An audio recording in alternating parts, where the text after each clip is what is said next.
ሰላም ቅዱሳን እንደምናችሁ መጋቢ ካሴ ከበደ ነኝ ከኤክሰለንስ ላይፍ ፌስ ቸርች። ዛሬም ትምህርታችንን ይዘን መጥተናል።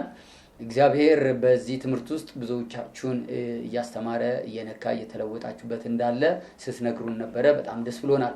ዛሬም ደግሞ ለተከታታይ የተወሰኑ ጊዜያቶች አብረን የምናሳልፈው የእምነት ህይወት በሚል ዙሪያ ነው። እምነት ህይወታችንን የሚመራ ነው። አንድ ጻድቅ ዳግመኛ የተወለደ የእግዚአብሔር ልጅ እግዚአብሔር ህይወቱን የሚመራበት አንዱ መንገድ እምነት ይባላል። እምነት ከእግዚአብሔር ዓለም ጋር የሚያገናኘን ትልቅ መንፈሳዊ ስጦታ ነው። አንድ አማኝ በህይወቱ ካገኛቸው አንዱ በረከት እግዚአብሔርን የሚተማመንበት እድል እምነት ይባላል። ከሰማያዊ ዓለም ጋር የአሸናፊነት ህይወት፣ የድል ህይወት፣ የታምራት ህይወት፣ አስደናቂ የሚባሉ የእግዚአብሔርን ባርኮቶች ወደ ህይወታችን የምናመጣበት መንገድ እምነት በሚባል መሰረት ነው። አባቶች ህይወታቸውንና አገልግሎታቸውን ቤታቸውን ዘመናቸው ላይ ተጽዕኖ ፈጥሮ ያለፉት በእምነትና በእምነት ብቻ ነው። ከወንድማችን ሄኖክ ጀምሮ ነገሮች የተከናወኑለት በእምነት ነው። ሄኖክ የተወሰደውና ወደ እግዚአብሔር ሄደው በእምነት ነው። ወንድማችን ኖህ 120 ዓመት መርከብ የሰራው በእምነት ነው። ከመጣው ጥፋት ያለፈውም ደግሞ በእምነት ነው። አባታችን አብርሃም በህይወቱ በኑሮ እግዚአብሔርን አክብሮ ያለፈው በእምነት ነው። ይስሐቅ የተመላለሰው በእምነት ነው። ያዕቆብ፣ ዮሴፍ፣ ሙሴን ስንመለከት እነ ዳዊትን እስከ ጌታችን ኢየሱስ ክርስቶስ ድረስ ሰዎች በምድር ላይ ሲመላለሱ በህይወታቸው አስደናቂ የመለኮት ዓለም በረከት እንዲገለጥ ካደረገው ነገር አንዱ ምንድነው ካላችሁ እምነትና እምነት ነው። መሰረታዊ ጥቅሳችን የምንጀምረው ከዕብራውያን ምዕራፍ 11 ቁጥር 6 ነው። ዕብራውያን ምዕራፍ 11 ቁጥር 6 ምን ይላል? ያለ እምነት እግዚአብሔርን ደስ ማሰኘት አይቻልም። ምክንያቱም ወደ እግዚአብሔር የሚቀርቡ ሁሉ እግዚአብሔር መኖሩን ከልብ ለሚሹት እርሱ ዋጋን ይሰጣል ይላል። ያለ እምነት እግዚአብሔርን ደስ ማሰኘት አይቻልም። እግዚአብሔር ደስ የሚሰኘው በእምነታችን ነው።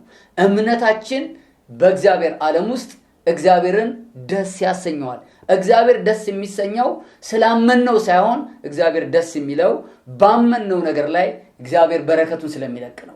ባመንነው ነገር ላይ የእግዚአብሔር የበረከት እንቅስቃሴ ወደኛ ስለሚላክ ነው። ለዚህ ነው ጸሐፊው ሲጽፍ ምን አለ? ያለ እምነት እግዚአብሔርን ደስ ማሰኘት አይቻልም።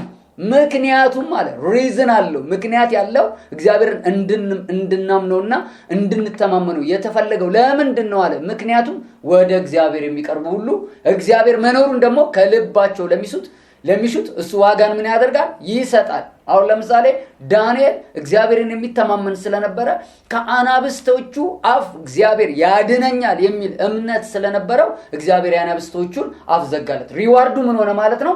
ያመነው እግዚአብሔር ከበላተኛው አንበሳ አስመለጠው ማለት ነው። ሲድራቅ፣ ሚሳቅ፣ አብደናጎን ስትመለከቱ የምናመልከው አምላክ ከዚህ እቶን እሳት ያድነናል ሲሉ የእውነትም ዋጋቸው ምን ሆነ ማለት ነው? ከእሳት መዳን ሆነ ማለት ነው። ስለዚህ እግዚአብሔርን ማመን ጥቅሙ ለእግዚአብሔር ሳይሆን ለራሳችን ነው። እግዚአብሔር ማመናችን፣ እግዚአብሔር መተማመናችን እምነት እግዚአብሔር ላይ እንዲኖረን ያደረገው አንዱ ስኬት ምንድነው ስትሉ ዋጋ ማግኘታችን ነው። ብዙ አማኞች በሚያምኗቸው አገልጋዮች ላይ የተመሰረቱ ስለሆኑ የተከናወኑ የተሳኩ አይደለም። እግዚአብሔር እንድናምን የሚፈልገው ፓስተርን አይደለም፣ ሐዋርያትን አይደለም፣ ነቢያትን አይደለም፣ አገልጋዮችን አይደለም። እነሱ እኛን ለማገዝ ያስተምሩናል፣ ይጸልዩልናል፣ ከኛ ጋር ህብረት ያደርጋሉ። እግዚአብሔር ግን ሊታመን የሚገባ አምላክ ስለሆነ ያለ እምነት እግዚአብሔርን ደስ ማሰኘት አይቻልም። ምክንያቱም ወደ እግዚአብሔር የሚቀርቡ እግዚአብሔር መኖሩን ለሚሹ እሱ ዋጋን ይሰጣል እንደተባለ መልሶቻችንን እግዚአብሔር እምነታችን ውስጥ አስቀምጧል። እግዚአብሔርን ማመን አማራጭ አይደለም። እግዚአብሔርን አለማመን ያለ አየር እንደመኖር ማለት ነው። እግዚአብሔርን ማመን በሱ ተአምራት ቅድም እንዳልኳችሁ በረከት መከበብና በሱ ባርኮት፣ በሱ መልካም የበረከት ስጦታዎች፣ በሱ መልካም የእግዚአብሔር መገለጫዎች መገኘት ማለት ነው። ስለዚህ ለአንድ አማኝ እምነት በጣም ወሳኝ ነው። እምነትን ብዙ ጊዜ ሰዎች የሚተረጉሙበትና የማዩበት እይታ የተዛባ ነው። ስለዚህ እግዚአብሔርንማ በአንደበታቸው አምነዋል ይላሉ። እግዚአብሔርንማ አመልከው የለም እንዴ? እግዚአብሔርንማ በቸርችም ራሱ እቀድሰው ከፍ አድርገው የለም ወይ? ያለ እግዚአብሔር ስማምነው የታለ ሰዎች ይላሉ። እምነት አንደበት ላይ ያለ አሁን ባልኳችሁ አይነት ንግግር ሳይሆን እምነት የሚመጣው ከመስማት ነው። በሮሜ ምዕራፍ 10 ቁጥር 17 ምን ይላል? እምነት የሚመጣው ከመስማት ነው፣ መስማትም ከእግዚአብሔር ቃል ነው። እምነታችን መሰረት ያደረገው የእግዚአብሔር ቃል ነው። ይሄ እግዚአብሔር ቃል በውስጣችን እምነት ምን እንዲፈጠር ያደርጋል። ለዚህ ነው ይሄ ሕዝብ በአፉ ያመልከኛል በልቡ ግን ከኔ ምን ያደረገ ነው ይላል? የራቀ ነው።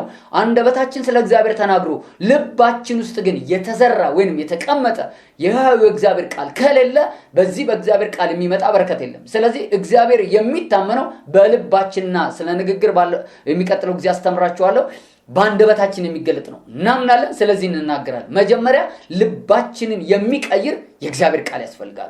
ይሄ እግዚአብሔር ቃል የእምነታችን ምንጭ ነው። ሰይጣን ይሄንን ቃል ሊቋቋም አይችልም። ዓለም ይሄንን ቃል ልታስቆም አትችልም። ማንም ሰው በዚህ ምድር ላይ ይሄን የእግዚአብሔርን ቃል ገዢና ስልጣን የሆነውን ቃል ሊያስቆም አይችልም። ነገስታቶች ማስቆም አይችሉም።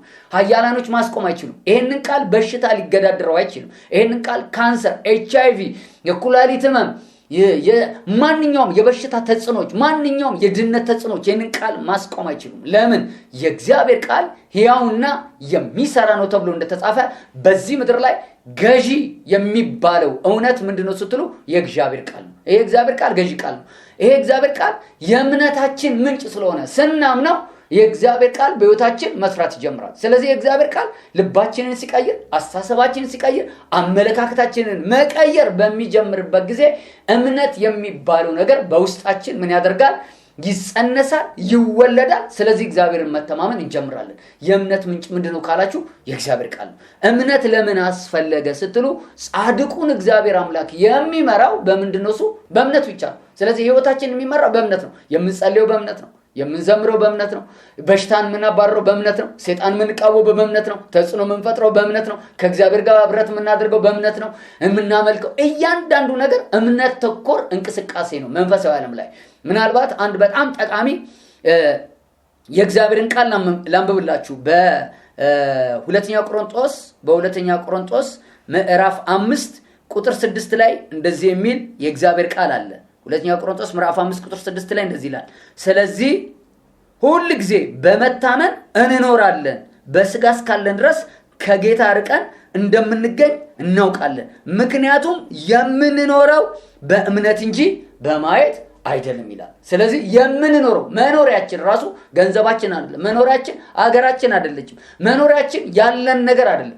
መኖሪያችን ማነው? እምነት ነው። የምንኖረው በእምነት እንጂ በማየት አይደለም። ስለዚህ ሰው በማየት ሊመላለስ ይችላል፣ በእምነት ሊመላለስ ይችላል። ዓለም ማየት ማመን ነው ስትል፣ መንፈሳዊ ዓለም ደግሞ ያላየነውን ነገር እንደሚኖር ምንድነው እሱ የሚያስረዳ ነው። ዓለም በአምስቱ ሕዋሳት ነው፣ በአምስቱ የስሜት ሕዋሳት ነው እንድንመላለስ የምታስገድደን። በምናየው፣ በምንሰማው፣ በምንቀምሰው ሕይወታችን ላይ ደግሞ በሚሰሙን ስሜቶች እንድንመላለስ በዚህ የአምስቱ የስሜት ሕዋሳቶች እምነታችንን እሱ ላይ አድርገን እንድንመላለስ ታስገድደናለች። እግዚአብሔር ግን የምናየውን ሳይሆን የማናየውን ነገር ማመን ስንጀምር የማናየው ነገር ወደ መኖር፣ የማናየው ነገር ወደ መገለጥ ማምጣት ይጀምራል። ስለዚህ እምነት ያላየነውን ነገር ወደ ማየት ማምጣት የሚችል ምንድነው? እሱ አቅም ነው።